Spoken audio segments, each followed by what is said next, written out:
Thomas the tank engine wouldn't stop being a nuisance. Night after night he kept the other engines awake. "I'm tired of pushing coaches. I want to see the world." The other engines didn't take much notice, but Thomas was a little engine with a long tongue.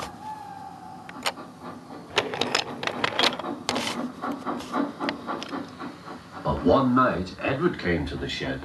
He was a kind little engine and felt sorry for Thomas. "I've got some freight cars to take home tomorrow. If you take them instead of me, I'll push coaches in the yard." "Thank you," said Thomas, "that will be nice." Next morning, Edward and Thomas asked their drivers, and when they said yes, Thomas ran off happily to find freight cars.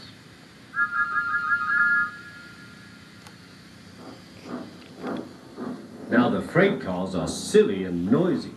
They talk a lot and don't attend to what they are doing, and I'm sorry to say they play tricks on an engine who is not used to them.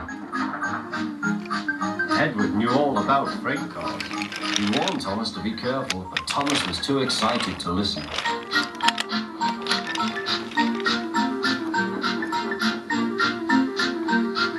The shunter fastened the coupling, and when the signal dropped, Thomas was ready.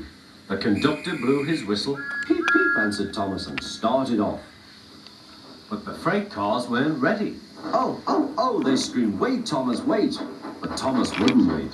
Come on, he puffed. All right, don't fuss. All right, don't fuss," rumbled the cars.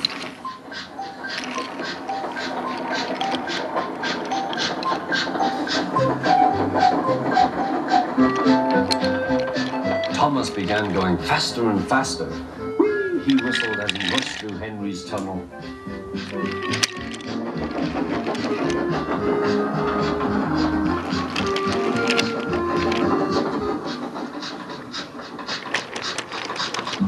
"Hurry, hurry," called Thomas. He was feeling very proud of himself, but the cars grew crosser and crosser.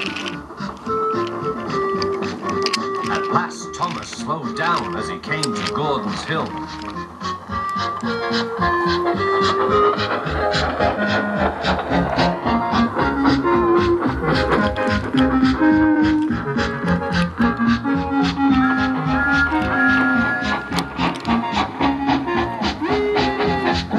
"Steady now, steady," warned the driver as they reached the top. He began to put on the brakes. We're stopping," called Thomas. "No, no, no," answered the cars, bumping into each other. Go on, go on."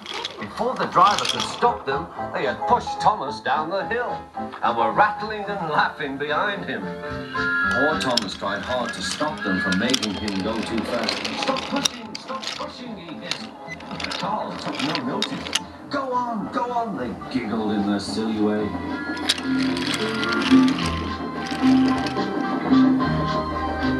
"There's the station. Oh dear, what shall I do?" he cried. They rattled straight through and swerved into the goods yard.